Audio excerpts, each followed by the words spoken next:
arénicole. Arénicole amarina, c'est un annélide polyquète.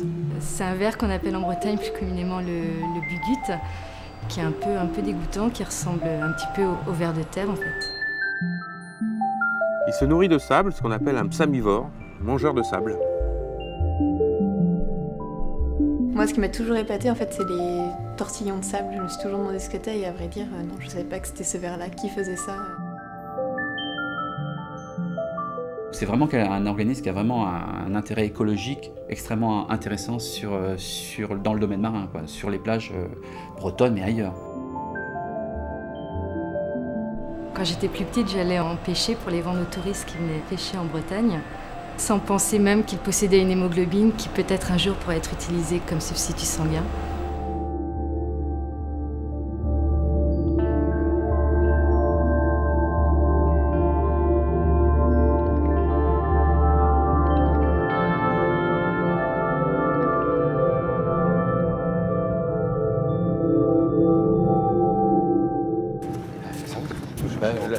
Parce que tu vois, ici c'est quand même plus gros les tortillons. Ouais, là, oui. Ouais, ça c'est bon.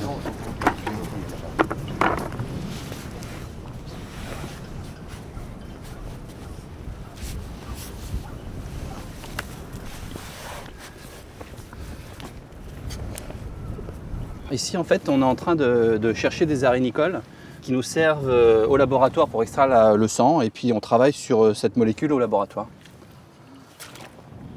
On travaille sur le sang de ce ver pour essayer de comprendre comment il fonctionne et puis dans un but appliqué donc, qui est en fait l'utilisation pour faire un substitut ou un dérivé sanguin.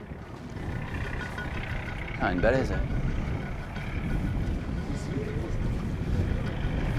Je vais toutes les semaines en prendre 100, 130, ça dépend.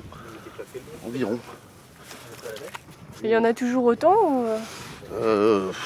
Au bout d'un certain moment, à force de venir, il faut un peu gérer aussi le stock, donc on n'en prend pas toujours autant qu'on devrait.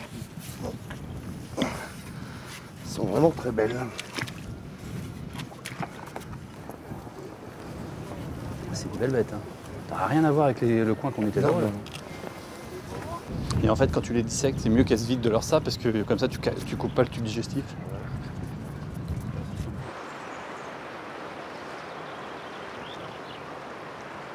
Le laboratoire en fait s'intéresse aux vers de différentes familles et en fait c'est vrai que l'on s'est intéressé donc à des vers géants donc que l'on trouve au niveau des sources hydrothermales profondes donc très loin hein, donc puisqu'on va les pêcher dans le Pacifique à 3000 mètres de fond à l'aide de sous-marins et en fait ce que l'on avait besoin c'est d'un modèle de référence et en fait lorsque l'on a utilisé ces animaux pour comparer les structures de leurs hémoglobines et bien en fait on s'est aperçu que le modèle c'était l'hémoglobine d'arénicole donc on a fait des milliers de kilomètres et finalement donc ce qui était intéressant c'était vraiment sous nos fenêtres.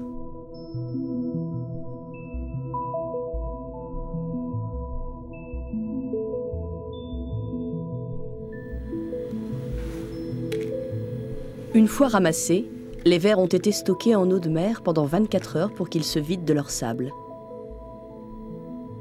Rosen procède alors à la première étape de la récupération de l'hémoglobine, prélever le sang du ver.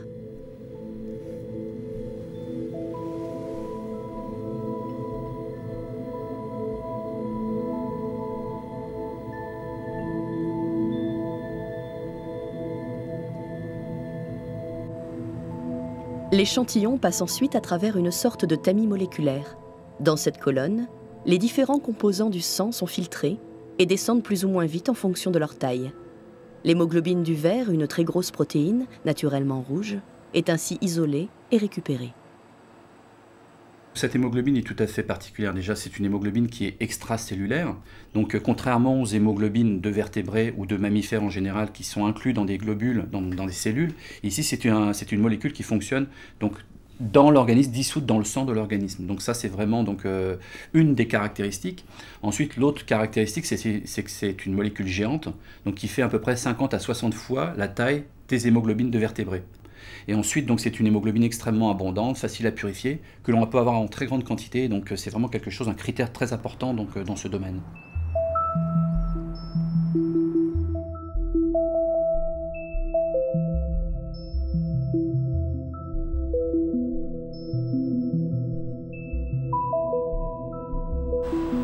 Donc une fois que Rosen a terminé de purifier le sang, on contrôle la pureté de l'échantillon et la fonctionnalité de l'échantillon.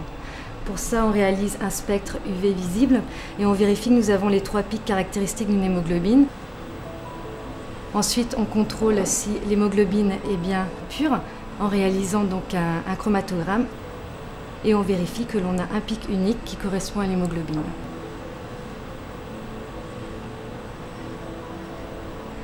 Une fois que l'on a vérifié ces critères, on réalise un spectre en spectrométrie de masse pour voir si on a toutes les chaînes qui correspondent à l'hémoglobine.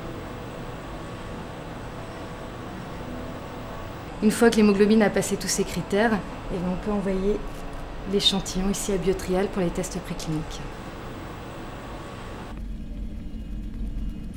À Rennes, cette société privée teste l'hémoglobine du ver Roscovite depuis plus de 3 ans. Zone transitoire entre la recherche et l'industrie du médicament, ce laboratoire évalue si la molécule n'est pas toxique et si elle est bien efficace avant d'être administrée à l'homme. Alors, les premiers tests que nous avons pu déjà réaliser avec l'hémoglobine de verre, c'est d'abord de regarder si chez l'animal, cette hémoglobine pouvait générer une réaction allergique ou non. Et deuxièmement, de pouvoir étudier ses effets sur le système cardiovasculaire. Alors, la prochaine étape sera d'étudier les effets de l'hémoglobine sur la fonction rénale. Donc, l'hémoglobine de verre étant une très très grosse hémoglobine, elle ne peut pas passer à travers le filtre rénal et donc elle ne peut pas entraîner de toxicité au niveau rénal. Par contre, si on imagine que des petites molécules peuvent se détacher de cette grosse molécule d'hémoglobine, il se pourrait que ces fragments d'hémoglobine passent dans le rein et aillent produire des effets toxiques.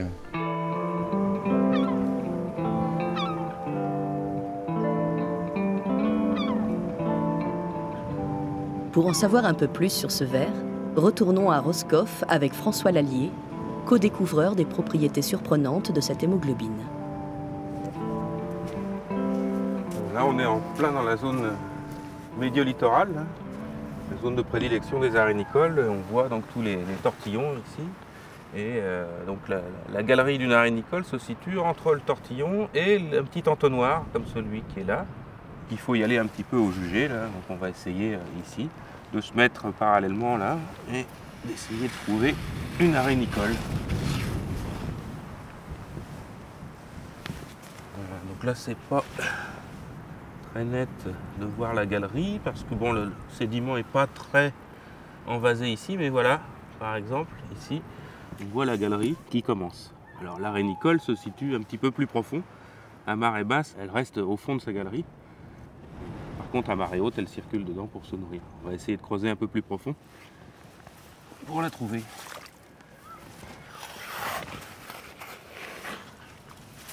Voilà. Au deuxième coup de bêche, on a gagné. On peut imaginer, là, si on fait un petit dessin, là, que la surface du sable étant là, on avait le tortillon de ce côté-là, puis une galerie en U comme ça, avec l'entonnoir là. Et l'arénicole se situait ici, dedans. Et alors ce qu'elle fait, à marée haute, c'est qu'elle fait une pompe pour faire passer de l'eau ici, fluidifier le sable qui est là. Une fois que le sable est fluidifié, il descend dans l'entonnoir.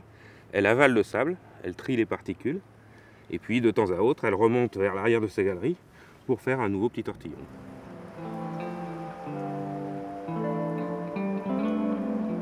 Ce qui est sûr, c'est que pendant la phase active, la marée haute, le fonctionnement de la pompe pour réussir à fluidifier du sable, c'est quelque chose qui demande beaucoup d'énergie. Et qu'à ce moment-là, le fait de posséder une hémoglobine leur permet d'avoir la quantité d'oxygène nécessaire pour alimenter ce métabolisme, pour trouver cette énergie, pour pouvoir avoir cette activité.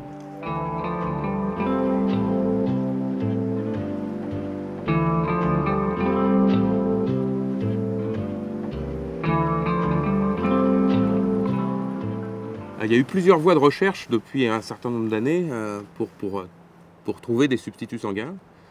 Alors, une voie qui a porté ses fruits mais qui reste limitée, c'est celle de composés entièrement chimiques, comme les perfluorocarbones. C'est un composé qui accroît simplement la capacité de charger le sang en oxygène, mais ce n'est pas véritablement un transporteur. Une autre voie qui a été explorée, c'est d'utiliser de l'hémoglobine de mammifères et de la transformer de façon à ce qu'elle puisse fonctionner en solution, c'est-à-dire hors du globule rouge. Pour ça, il faut la faire devenir suffisamment grosse pour qu'elle ne passe pas la barrière rénale. Et donc on peut, par ingénierie génétique, faire ce qu'on appelle des pontages et faire des polymères d'hémoglobine, alors bovine ou humaine, à partir des dons du sang, et utiliser ça. Alors, il y a plusieurs produits commerciaux qui sont actuellement en phase d'essai. Et donc ce qu'on propose, nous, c'est une troisième voie, donc des hémoglobines, donc une molécule, transporteur d'oxygène, mais qui ne soit pas d'origine humaine et qui soit naturellement un polymère.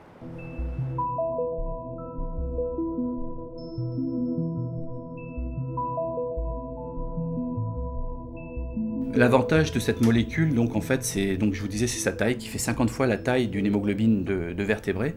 Le fait de transfuser ce type de molécule va faire que cette molécule va rester dans la circulation, donc va effectuer sa fonction de transporteur d'oxygène, d'apport d'énergie donc aux cellules, et restera dans la circulation, ne sera pas éliminée au niveau des reins. Ensuite, c'est une hémoglobine qui n'a pas de typage sanguin. Donc c'est une hémoglobine de type universel qu'on pourrait transfuser donc à tous les types sanguins. Et donc c'est un produit qui s'intéresse plutôt à des cas d'extrême urgence, c'est-à-dire des accidents sur la route, etc., où on ne veut pas se poser la question, où on n'a pas le temps de se poser la question sur le type sanguin de la victime.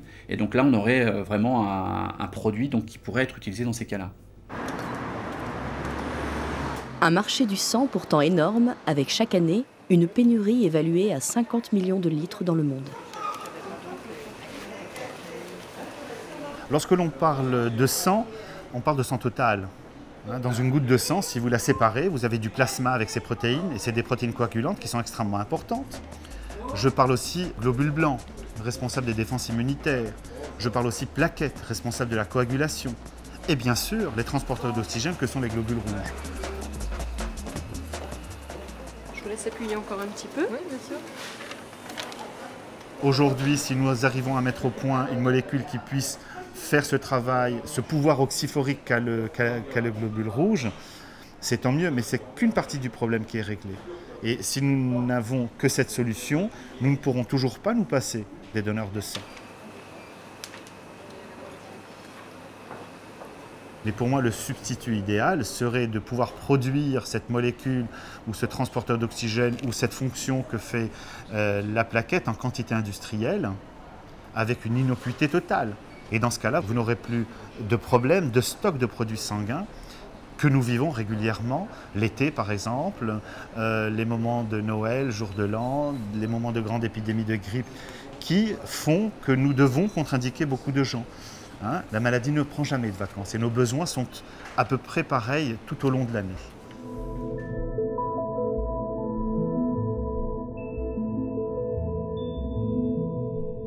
Autre problème insoluble pour l'instant, l'oxydation des hémoglobines. Hors de l'organisme, ces molécules sont fragiles. Les atomes de fer au cœur de la protéine s'oxydent rapidement. Ils rouillent et deviennent incapables de fixer l'oxygène. Idéal en laboratoire, les substituts sanguins à base d'hémoglobine sont encore trop instables et perdent vite de leur efficacité lorsqu'ils sont transfusés.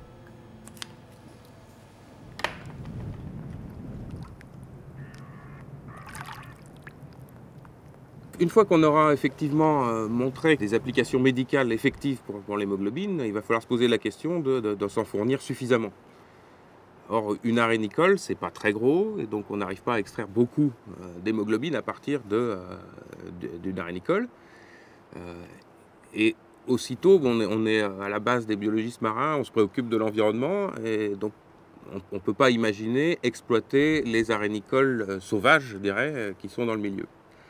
Là, il y a deux solutions. Il y en a une très, je dirais, moderne qui utilise les outils génétiques dont on peut disposer actuellement, qui consiste à bien connaître tous les constituants de cette molécule et à essayer de les surexprimer et de reconstruire in vitro la molécule, donc de la produire par génie génétique. Et puis l'autre voie, c'est de continuer à utiliser la molécule naturelle, mais pour ne pas dégrader l'environnement, passer à un élevage d'arénicole, donc produire des grandes quantités d'arénicole pour pouvoir en extraire cette hémoglobine.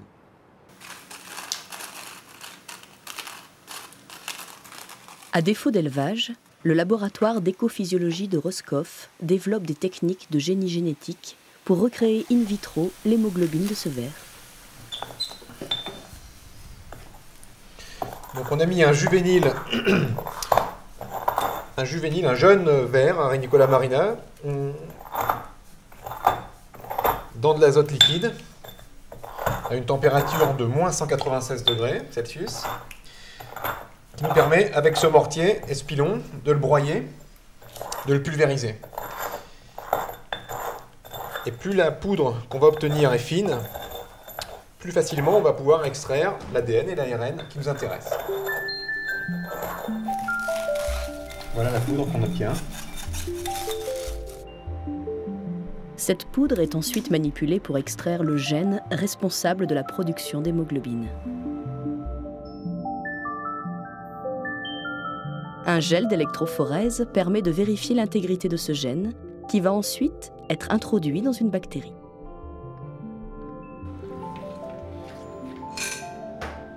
Mise en culture, elle se développe très rapidement.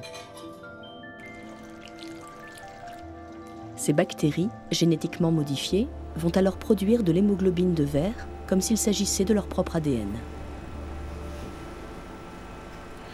Ce qu'on peut voir à ce moment précis, c'est l'inoculation du milieu de culture par la bactérie qui va être chargée de surexprimer l'hémoglobine. Voilà, elle est contenue ici dans ce flacon, puis circule à travers ce petit flexible là et tombe directement ici dans le milieu de culture. C'est le moment critique de l'inoculation. C'est à partir de ce moment-là où on va développer, où on va cultiver cette bactérie dans un volume là ici de 2,5 litres.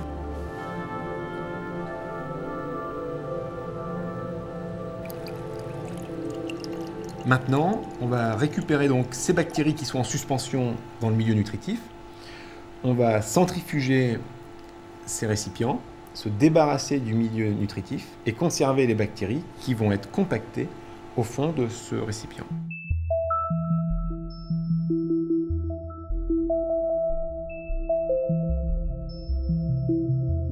Les bactéries sont ensuite détruites et leur contenu est récupéré. Il faut alors isoler l'hémoglobine de ver, noyée parmi toutes les protéines naturellement produites par les bactéries.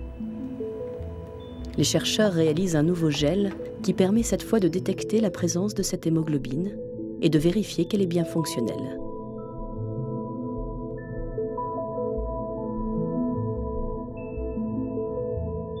Là, on a vu qu'on fait produire dans des petits volumes finalement, entre 2 et 5 litres de culture bactérienne, cette protéine.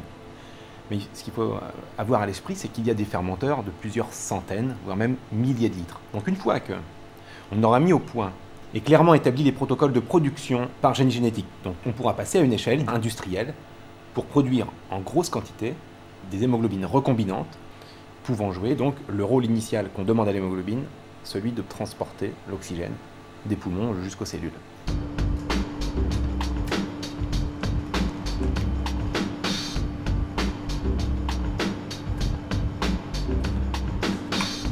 Autre option pour avoir de grosses quantités d'hémoglobine, élever des vers.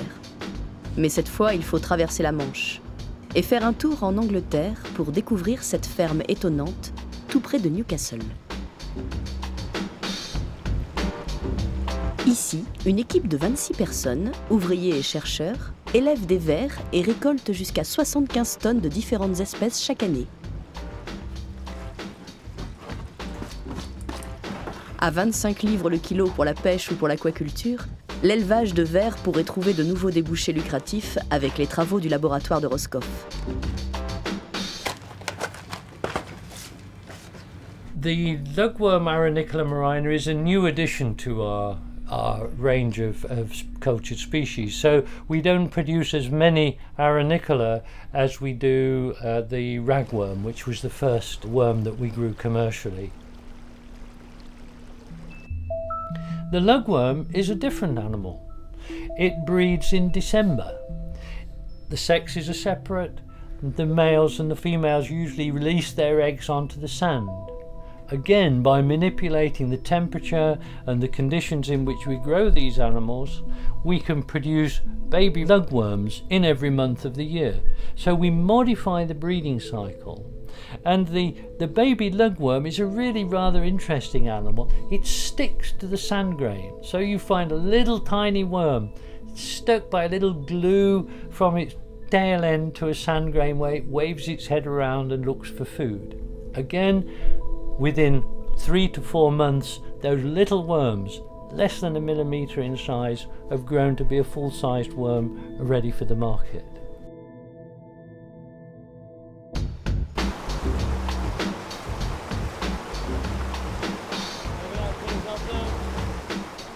Pour obtenir des quantités de vers régulières toute l'année, la reproduction et la croissance de ces animaux sont entièrement contrôlées.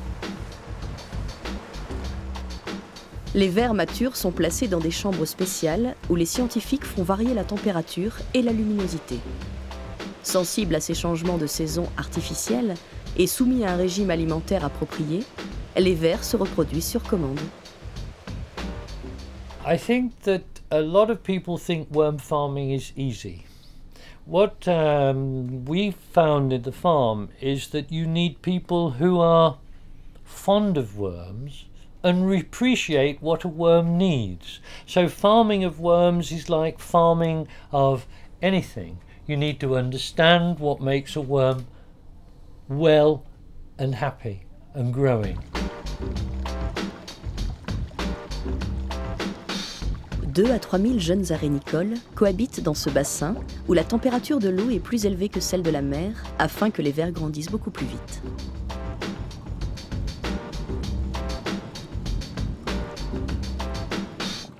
And the concept that the worm was producing a particular hemoglobin which was useful in medicine, we thought was a terrific, exciting idea, and we believed immediately in the importance of this work.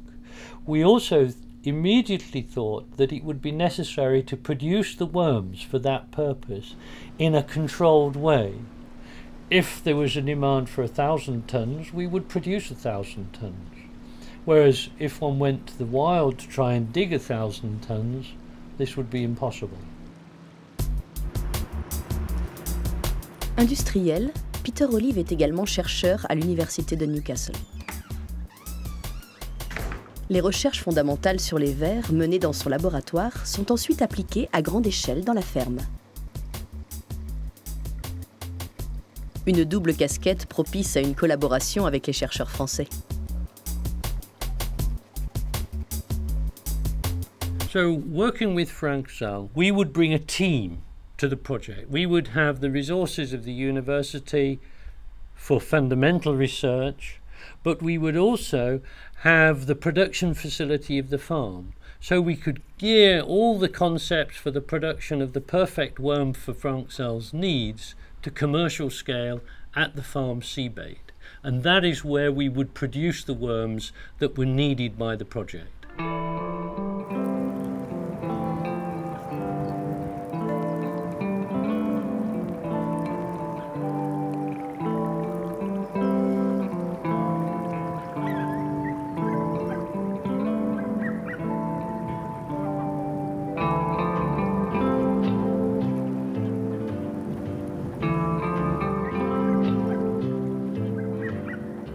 Au niveau international, il y a vraiment une très grande pénurie de dons sanguins.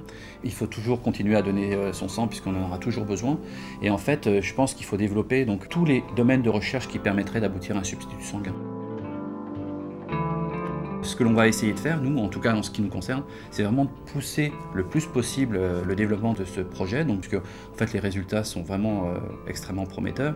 Et donc ce que l'on va essayer de faire dans les prochains mois, peut-être en 2006, c'est vraiment donc, changer d'échelle, c'est-à-dire de passer de l'échelle laboratoire à une société qui permettrait donc de drainer en fait, des capitaux risqueurs et donc d'investir dans cette société, dans cette nouvelle thématique et dans cette vraiment nouvelle voie de recherche d'un substitut sanguin qui est vraiment totalement novateur au niveau international.